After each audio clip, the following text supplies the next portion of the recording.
શ્રી કૃષ્ણ અને જય સિયારામ। તો આજ આપણે ગાયું લઈને આઘું નથી જવાનું। જો બધા ગોળ આવીને ભેળા થયા નિશાળ પાસે। લાંબા લાંબા ગાવડા હાલ્યા આવે ને આપણા ગાવડા જો આમ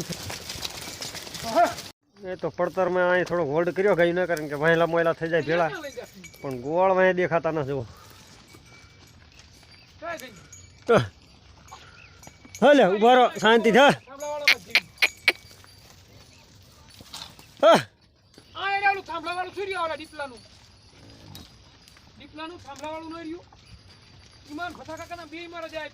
ફોન આવ્યો, ચી લઈ જાઓ ગાયું શું દડિયા સડી ગયા લાંબે લાંબા।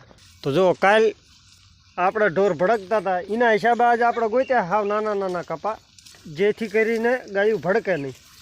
તો જેટલા મોટા મોટા કપાવાળા હતા એમ કહો આજે આપણે નથી ગયા ને આપણે કીધું એવી હાવ નાના કપાવાળામાં, જેથી કરીને ગાયું આપણે ભડકે ને આપણે કંઈ ટેન્શન નહીં।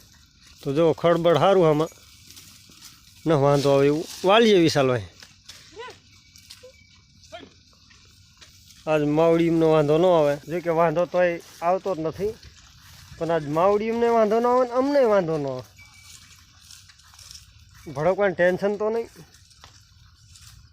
તો હવળા હજી 2-3 જેરા વાંહે રહી ગયા હે, લાંબા લાંબા હાલ્યા આવે તો ઘડીક પૂરતા આમાં હાલ્યા હે, બાકી જવાનું બીજું ખેતર હે એમાં જે આવડો જ કપા હે ને ખડ વધારે। વિડીયો જોતા રહીજો, મજા આવશે। જો તો આ ખેતરના શેઢા જુઓ, આમાં તમને શેઢો નહીં દેખાઈ જાય, આમાં મેં તમને શેઢો જ નહીં સમજાય ક્યાં શેઢો। જો આ બધા સા હે ને આમાં જો શેઢો છે, આ સારી શેઢાનો, આ સા બીજા ભાગનો છે, આ સા એ બીજા ભાગનો, આ બીજા ખેતરનો, આ બીજા ખેતરનો, એવી રીતે। તો અહીંયા ઘણી વખત ગાયું સારતા અમને ન સમજાવતું કે આ ખેતરનો શેઢો ક્યાં છે, તો અમુક દાન અમે જ કન્ફ્યુઝ થઈ જઈએ, કારણ કે ખબર જ નથી પડતી કે ખેતરનો શેઢો ક્યાં છે। બધું તમને હળંગ જ દેખાય, આ ખેતર ને આ ખેતર, તો એ બધું ખેતર બે સિલેક્ટ કરવાના એ બહુ અઘરી વાત છે। એવું અમુક દાન મોટો કપા હોય ને તો સમજાય જ નહીં કોનામ સારી હોય, વીણ્યા વગરનું હોય તો અંદાજ લાગે, બાકી વીણેલા બે ખેતરું એટલે ખબર ન પડે। તો કોક દાન આ બાબત માથાકૂટે થઈ જાય, કાં ખેડૂતને ઠેઠ બોલાવવા પડે કે તમારું ખેતર ભાઈ ક્યાં લઈ ગયું। તો અમારે હાલમાં એવું જ થયું, 2 દિવસથી એક ખેતર પડ્યું છે, કારણ કે એમાં સમજાય એવું નથી ક્યાં શેઢો છે, એ ખેડૂતને કીધું કે તમે ઠેઠી આવીને દેખાડી દો કે તમારા ખેતરનો શેઢો ક્યાં છે, તો બે બાજુ એક કોઈ નથી દેખાય એવું કે ખેતરનો શેઢો ક્યાં છે। એના કારણે ખેડૂતને કીધું અને ખેડૂત આવે પછી ખેતર આપણે સારવાનું। અમારે ગોળ એક આ વાંહે રહી ગયો તો વયો કમ્પ્લેટ 10-15 મિનિટ વાંહે રહી ગયો તો ગાયું એમ એની ભળાઈ જાય, તો આપણે એના કારણે અહીંયા હાંકલ્યા હતા, ટેન્શન નહીં કે બધા ગોળ ભળી જાય ને પછી તો બધા ગોળ ભેળા થઈ જાય ખેતરમાં, તો બે લાંબી ગાયું લઈને અડધા ગોળ જાય છે મોર। અમારે જિજ્ઞેશભાઈ જો કાલે મોઢું હંતાડતા જઈએ પોતે, તો પાણી પીવાની છે પી લેજો।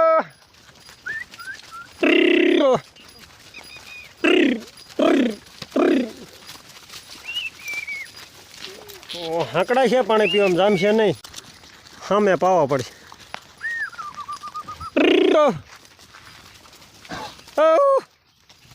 તો એક ક્ષેત્ર શ્રીનગરમાં નીકળી ગયા છે, હવે જાય આગળ કારણ કે 2-3 ક્ષેત્ર છે એટલે આગળ વહી જાય એટલે ટેન્શન જેવું નહીં, વાળ નહીં થાય, એક પાછો આમ વાળો ને એવું વધારે થાય।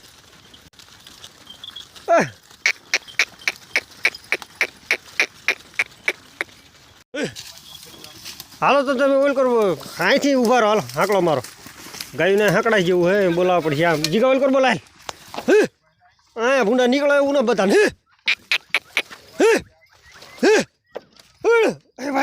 ઓલે ગોળ ભાઈ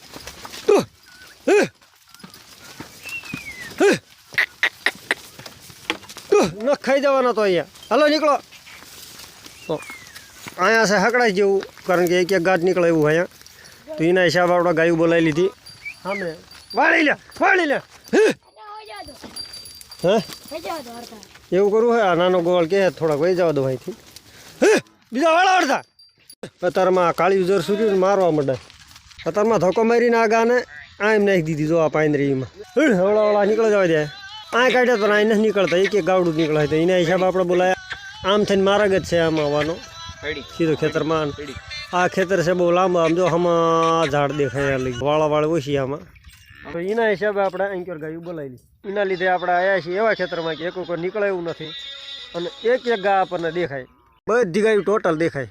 જો ગોવાળ અહીં શાંતિથી બેઠા અહીંયા. આજ ગોવાળને કંઈ ટેન્શન નથી કારણ કે આ બધા કાલે દોટે થાકી રહ્યા. આ ગોવાળ હજી છે મોજમાં, તો આજે આખો ધ્યાન પાસે આપણે વળાવવાના ઢોર.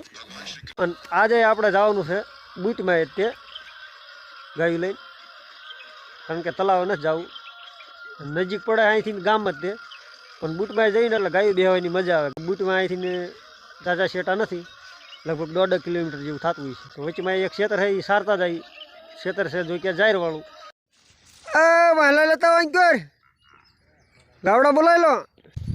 ગાયું છે આ ખેતરમાં આપણે જવાનું છે સામું ઝાડ દેખાય પણ મારા ગાટલામાં છે કંઈ છે નહીં. એમ કહેવાય છે લીમડો રહ્યો ત્યાંથી આમ નીકળે એવું છે, પણ એમાં એવું હોય કે આ બધું ખોદાઈ ગયેલું છે, આમાં બધું ખોદાઈ ગયેલું છે. તો આપણે લગભગ આ 12 મહિને ના આવ્યા તો આપણને કંઈ ખબર નથી અને ગોવાળને કંઈ ખબર નથી કી માર્ગ છે, પણ કહેવાય છે કે આ બાજુ માર્ગ છે અને વવડા છે. તો જઈ પહેલાં માર્ગ જોઈ અને પછી કાઢી ગાયું. બસ હાલો બીજું ખેતર સારું હોય તો જો ઓલો ગોવાળ સામો હાલ્યો જાય એને ખબર છે કે આંક્યો છે માર્ગ એમ. ના જો બધી કોઈ ખોદાઈ ગયેલું છે એના હિસાબે કંઈ ખબર નહોતી. હા બો એટલે લાંબા થઈ જવા દીજો માર્ગ છે હા હાંકડો.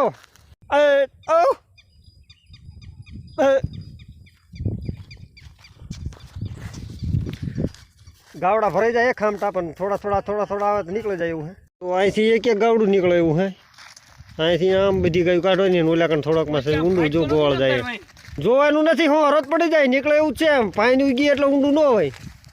હાલો જાય હમણાં ના આંકોર છે આંકોર ઓલકોર ના હાલીશ. હા આધાર હાલ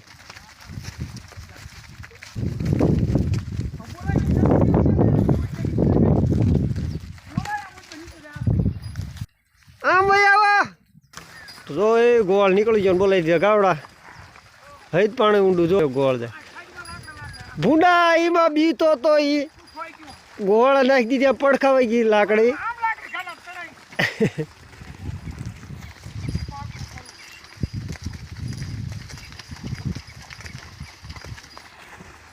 જો ગોવાળા નાખી પડખાવાઈ ગઈ લાકડી એના હિસાબે એને લાગ્યું ઊંડું તો નીકળી જશે. તો આપણે અહીંથી ઢોર કાઢીને સામે લઈ જવાના જે ખેતર પહેલાં આપણે સાઈડમાં, અને 2 ગોવાળને કીધું હોય કે તમે આમ થઈને વહી આવો તો એ ગોવાળ વહી દેશે આમ થઈને આમ આગળ, જેથી કરીને એ ગોવાળ અહીંયા પલ્લે નહીં. બાકી ગાયું જો બધી લાંબી કાઢવાની હોય પણ અહીંયા થોડુંક પડાય એવું ગાયુંને એટલે હાંસવું પડશે ઘડીક.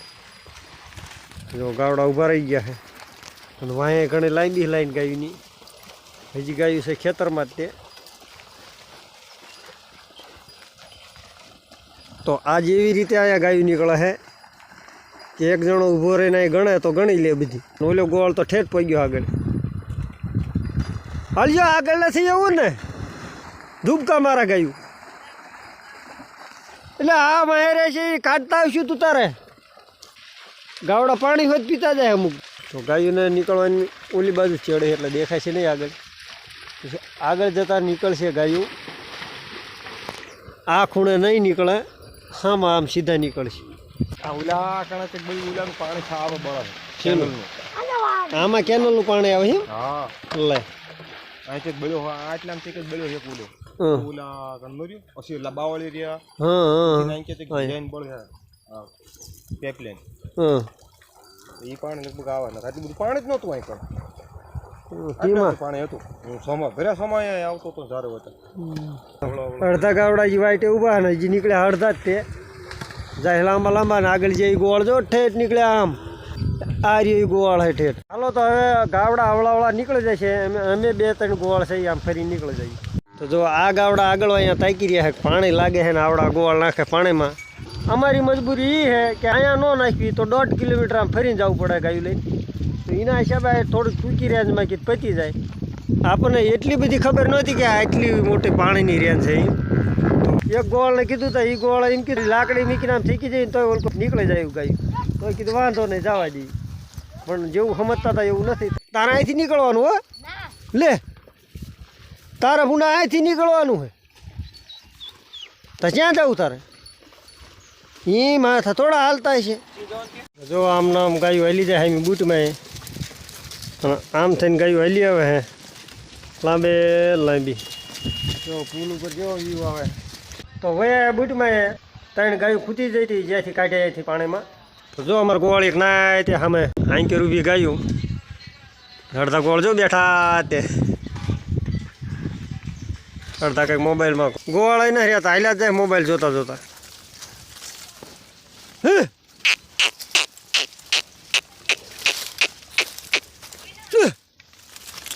હા જો અમારા નવા ગોવાળા ન્યૂ યાર્ડ થયા આજ આપણે છે આ ત્રીજું ખેતર વચ્ચેમાં સારું હતું એક જાહેરવાળું અહીંથી પૂરો થાય છે આ બ્લોગ મળશું આગલા વિડીયોમાં ત્યાં લગી જય શ્રી કૃષ્ણ અને જય સિયારામ